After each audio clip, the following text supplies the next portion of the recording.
we have to lead today's discussion the editor of this book, who has been working for years with 11 authors altogether. And so let me, with great pleasure, turn the floor over to Deborah Trent. Dr. Trent.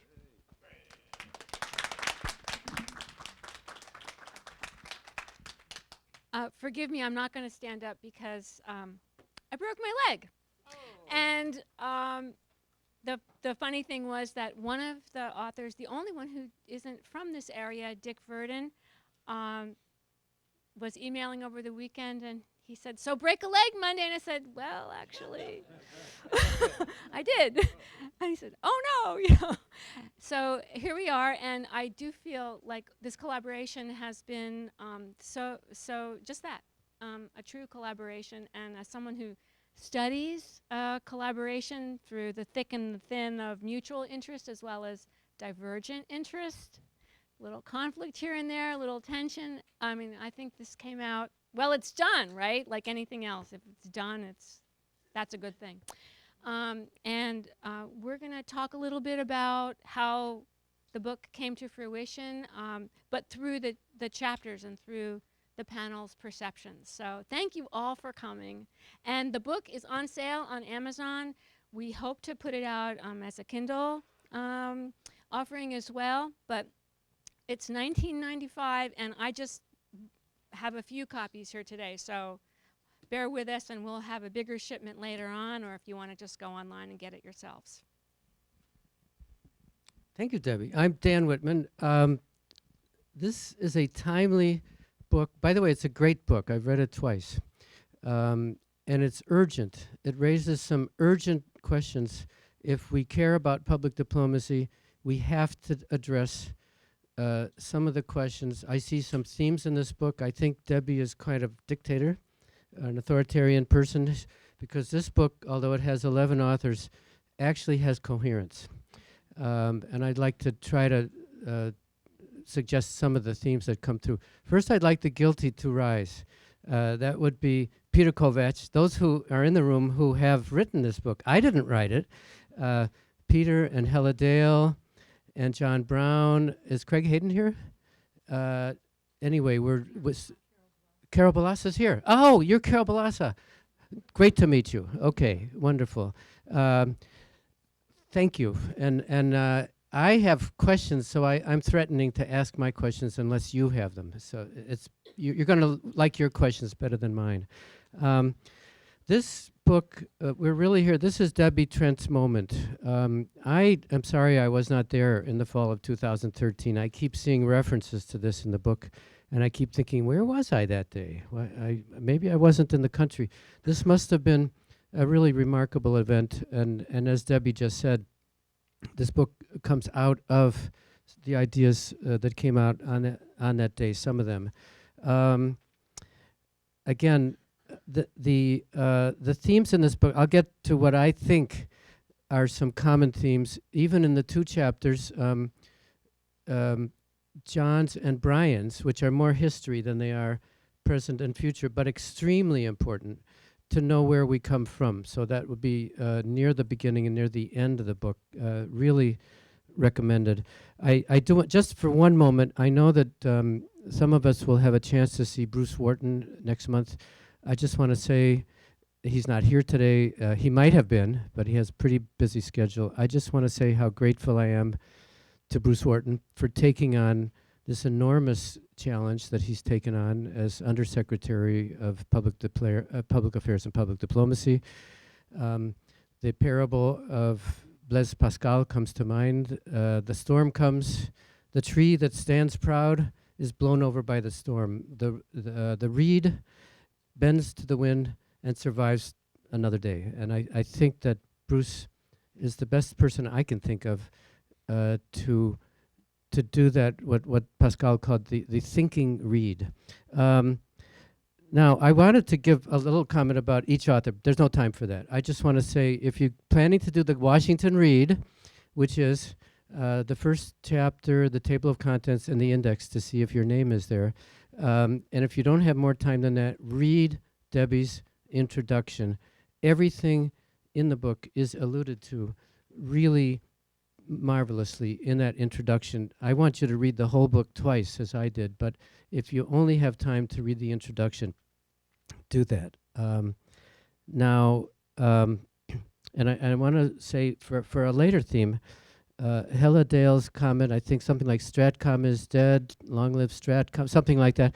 I think this is a very, very important thing for us to address. We won't get answers today, but we need to know where we stand in terms of messaging on the one hand, partnerships on the other hand. We have always been able to accommodate these two notions in public diplomacy.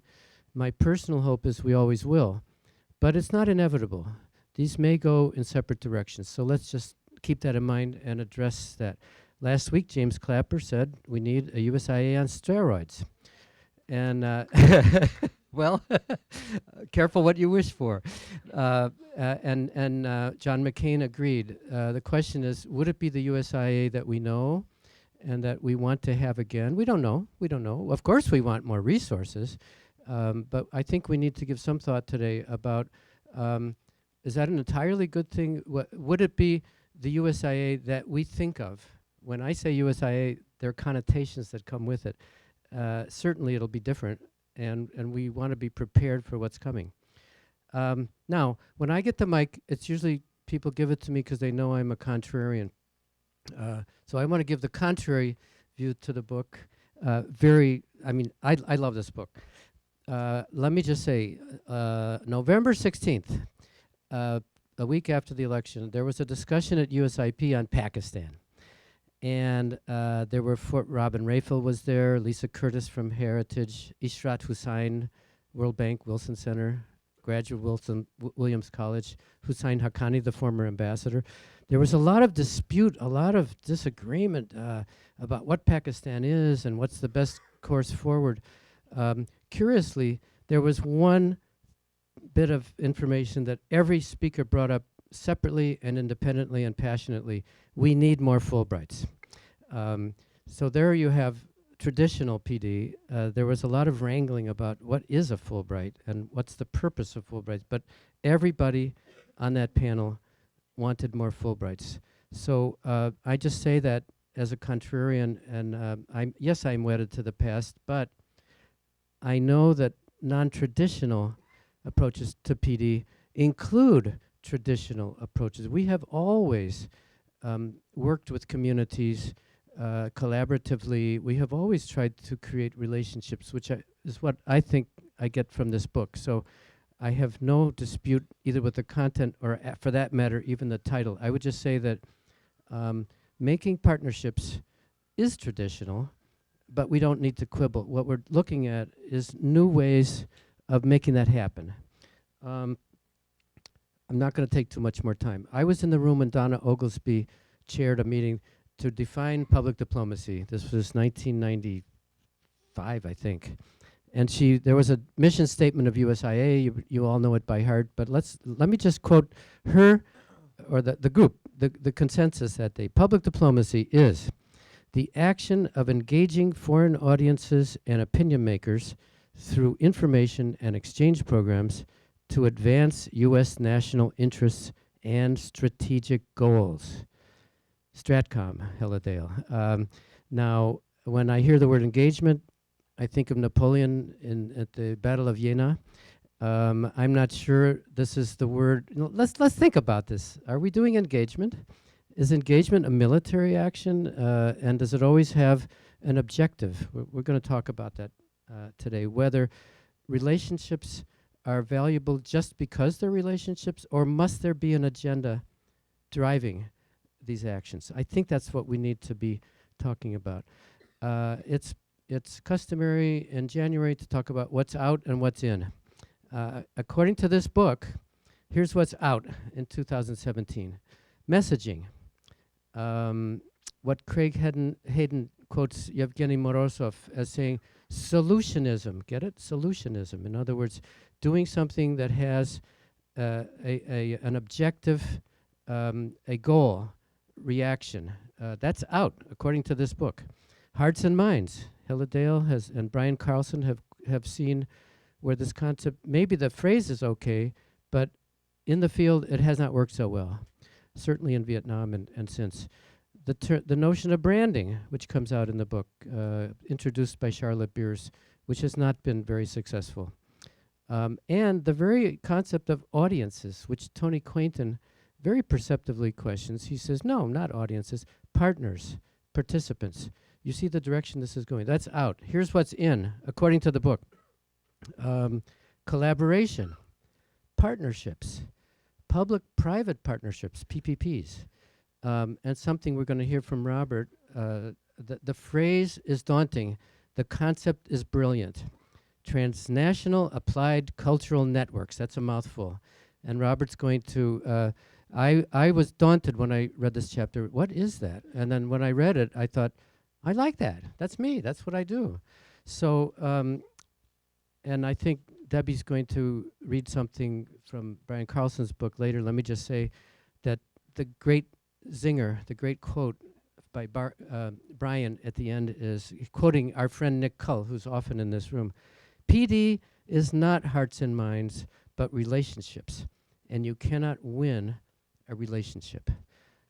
Let's turn to Debbie. Fulbright versus messaging. Is that a dichotomy? I think the answer is no. I'm not a binary sort of person. I mean, so right, no. Public diplomacy for me is always about process, the communication process, the cross-cultural communication process. So messaging, one-way messaging, we know where that goes, and people take messages and reinterpret them. After all, that's what public diplomacy practitioners are. They're interpreters.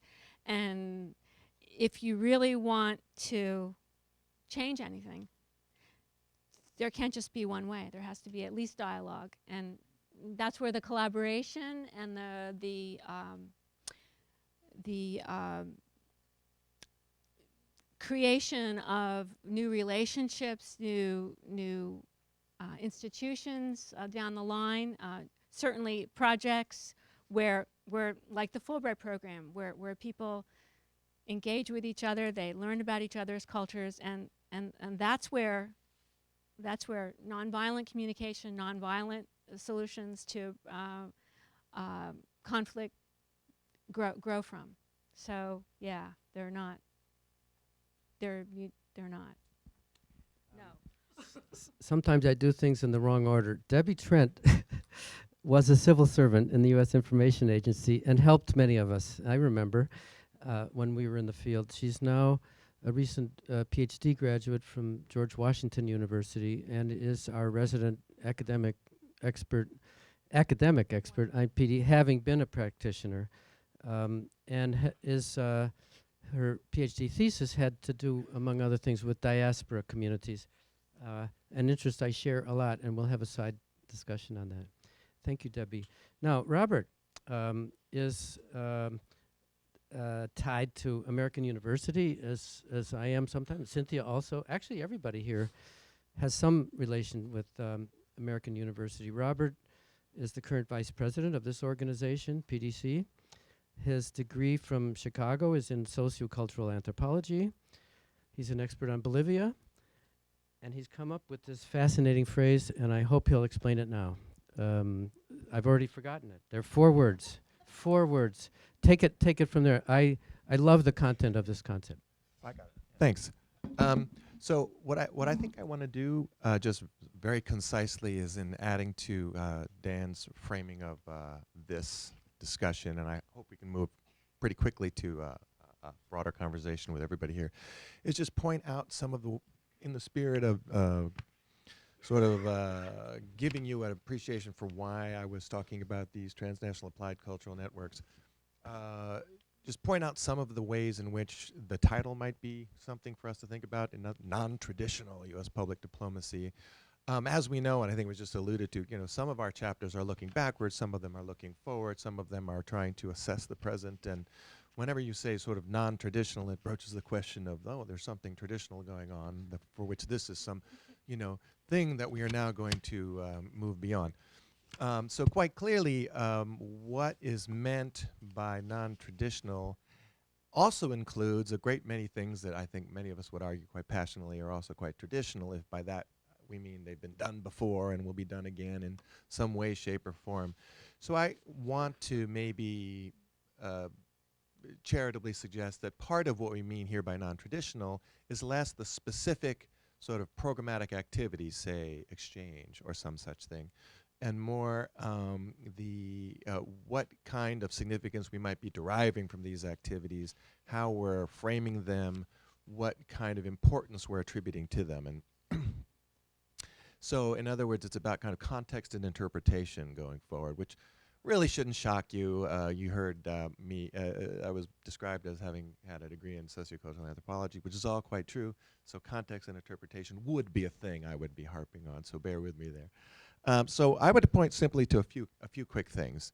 One is, if people sound a note throughout these various chapters of the participatory turn, let's call it, I would be more specific and say it's not always that there's some idea, you know, historically that we're moving now to the phase of participation, but rather that it might be helpful for us to pay more attention to, let's call it, the terms of participation, and what the terms of participation, how that matters going forward in ongoing relationships among groups, organizations, indeed nation states.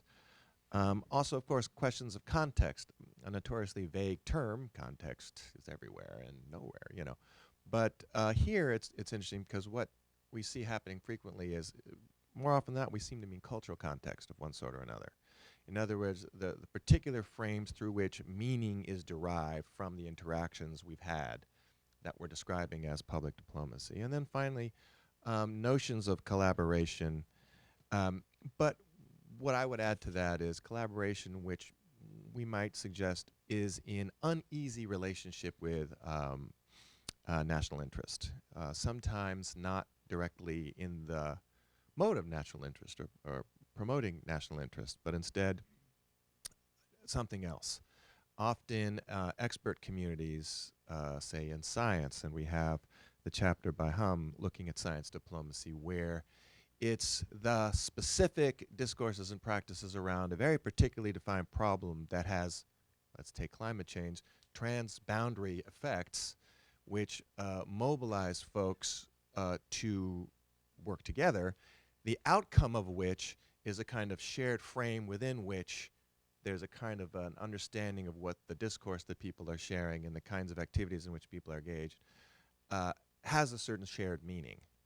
And the emphasis there is on the emergent outcomes of those activities, rather than, hey, let's start with our interests, let's define those very specifically, then Venn diagram like, let's find those places where our interests overlap with their interests, and then only work there.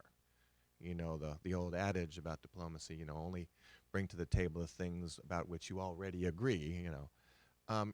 There's something a little bit different going on in a lot of the discussion of the chapters here, which is it's pointing to agreements which are forged through collaborations which have as their beginning other motivations than national interest narrowly conceived.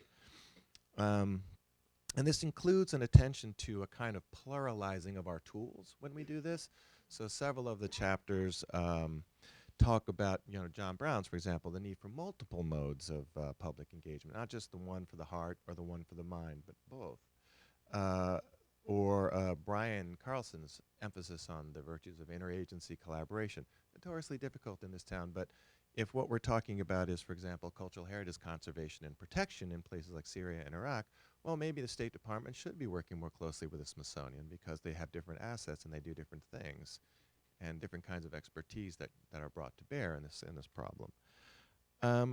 Finally, I would just point to throughout an interesting attention to, and in this sense, I think it's quite fair to call it non-traditional, but you know, unconventional / non-traditional public diplomacy agents, whether it's video game designers or cultural heritage practitioners or science diplomats or educational software firms or arts and humanities nonprofits.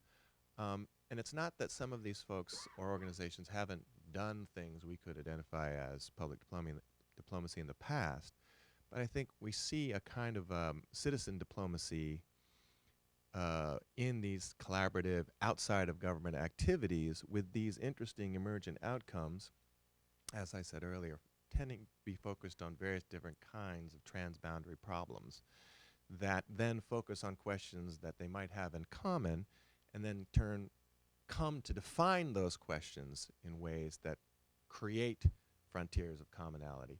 That I think is particularly interesting, and I'm happy to talk more about any of these things, but maybe I'll stop there and let Cynthia So talk for a do while. you get the dilemma? Somebody pays you to achieve a political objective. With these resources, you do good things. And Robert has just said that that does not necessarily equal national interest. Debbie, in her chapter, says this: we need a PD policy that is social responsible and politically neutral. This is a dilemma we've always had. It now becomes urgent, where we're being urged to confront hackers, overcome ISIS propaganda and such. This may force us to bifurcate at some point. Cynthia Eford, Ambassador Cynthia Eford, was ambassador to Angola.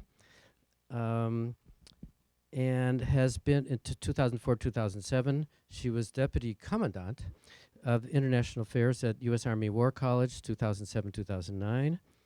She was an associate at the Institute for Study of Diplomacy, Georgetown, 2009-2010, and she's been everywhere. She was at OSCE before it was OSCE, when it was CSCE.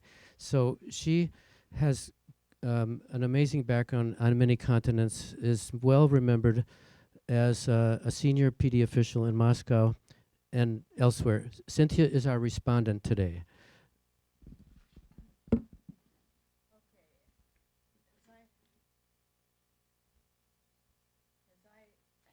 Understand it, part of my job is to be the person who didn't write a chapter and therefore can be an honest commentator, although I think these are very honest people up here in any event, having written or not. Well, there you go, especially Dan. No. No, okay, maybe not. Any rate, why is this book great, and why should all of you immediately get on your Amazon account and buy it? Now, this is not exactly responding, but that's all right. You know. Okay, as a sometime teacher of published diplomacy, I think with many of you I know that there is a crying need for some materials that will incorporate case studies and other things on public diplomacy. And so I think this book is excellent. It's accessible to non-experts, but I think it also reflects the increasingly sophisticated academic debates on the topic. And I really like the concrete examples of field experiences, which those of us who are practitioners think are key. So that's one reason you should buy the book. Secondly, as a member of PDC, which has as a goal increasing public understanding of what PD is and can or should do, maybe especially in the current political context where D&I Clapper has called for USIA on steroids, a call that's encouraging to someone from the USIA stable, but also terrifying to someone who has seen the damage that unrealistically high expectations of what the PD magic bullet might achieve. Maybe especially in a time when the magic bullet of social media seems to have had such an influence and likely to have a continuing influence on the political discussion. And finally, you should buy this book because most of the contributors are close personal friends. And I'm very delighted that Deborah got them some useful work to do so that they stayed out of trouble. But also, I was delighted to see reflections of the excellent work that many of them had done, whether in academia or out in the field where I worked with them. So for all these reasons, buy the book. Now, I also came away, having read the book, feeling that maybe we're approaching agreements. And Dan suggests that maybe there's this bifurcation. What I was struck with was how much agreement there was on many outstanding issues that we've been debating forever, right? In this room, in PDAA, and all of our various State Department or strategic communications or think tanks. So I think maybe we're coming to some agreement. And so I'll throw these out and then you all can tell me that I'm totally wrong. For example, Tony Quainton starts out defining PD as understanding, informing, and influencing. How long have we been debating on whether that triad should be there? And then several of the others have added in engagement. Now, I think when you say engaging, it somehow is less militaristic than engagement. But I think if you're defining PD as understanding, which means not just listening, but understanding a context, understanding what is being meant to be said as well as actually said, understanding, engaging, informing, and not shying too much from the idea that we might actually influence the discussion. This definition reoccurs in chapter after chapter after chapter in various formats, but with a certain amount of agreement. Then I think, again, as I think you mentioned, there's an appreciation of both the heart and the head as essential, and forgive me, targets for effective communications. I'm trying to think of some non-militaristic words, but the importance of engaging both heart and mind. In John Brown's historical chapter, you have Creel, who was known for rhetoric. You have Lippmann, who was seen as more an idea person. Peter Kovac talks about how in the religion section, maybe one of the reasons we have a hard time dealing with religion is because we are all too much chosen and promoted and interested in the mind, in a hard-headed, rationalistic conversation that leaves out faith, leaves out maybe some of the aspects that religion speaks to. Also, another common thread through here is the importance of cultural and educational efforts and the danger and an inevitability of their instrumentalization in governmental hands. What I've sort of done is grabbed several thoughts out and mushed them together so that they don't reflect what anybody's point of view was. But at any rate, the importance of culture, the importance of education, the importance of networking, the importance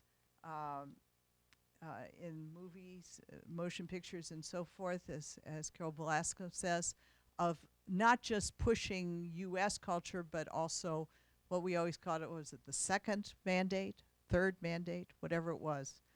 Come on, which was it? The second mandate.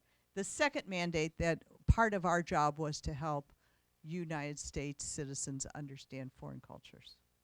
We weren't supposed to put any money by it, but it was nevertheless one of the things that we thought was an inevitable outcome of what we were doing. So you have Craig Hayden on MOCs, Robert on inclusive cultural networks. All of these, I think, go back to saying, yes, culture is important. But culture is important providing there is a reason we're doing it. And you can then go to many different reasons, whether it's a second mandate or a influence kind of mandate. And then two last points. Just as we say in law, hard cases make bad law. I think one of the things we see in this book is that communications during war times, and we've been in a war for quite a while now, wars, leads to bad or at least ineffectual PD. So you look at Dick Verdon's comments on Vietnam, You look at his comments, Brian's, Helen Dale's on public diplomacy in Iraq and Afghanistan. And I think it's hard not to come out with the idea that we certainly don't know how to do it and we haven't done it very well. So maybe wartime has not yet made for good public diplomacy. And finally, throughout the book, there's a recognition of how many actors, both governmental and non-governmental, are involved in explaining and advocating U.S. points of view. So you have Carol Blassos on USTR, not a key point, but it's in there, the Motion Picture Association. You have Helm speaking about science, federal government science exchanges, and Brian Carlson and others who talk about DOD. So I think all of these are sort of areas where the book suggests that we are maybe at least talking. It's not the dialogue of the deaf. It's the dialogue of people who are at least hearing each other if they don't agree with every part of what they're hearing. And then finally, the call for effective coordination that we've noted already, that has been echoed and ignored ever since I started with USIA in the late 70s. And I don't think anybody has a clue of how to do it. But I think the absolute agreement that somehow we have got to figure out a better way of at least making sure that we're not operating at cross purposes. So when I read this book, and this is maybe the final reason for buying it, it made ideas fly for me. And there's nothing more that I ask for in a book. Much agreed. Much agreed. Dialogue of the deaf? No, not among these authors. And I'm not trying to start an argument, a pointless argument. But when I say bifurcation, I'm thinking of the future. I'm thinking of stresses and political pressures that we may undergo, where, as you say, Cynthia, there may be unrealistic expectations of what our person-to-person context can achieve politically. It's just a question, but I think it's urgent that we know those pressures are there. It's on the Hill every day. So let's just face it and decide what we professionals, how we want to think of this. I don't want it to be bifurcated, and I don't think any author does. There's certainly political pressures to do so. Let's see. I wanted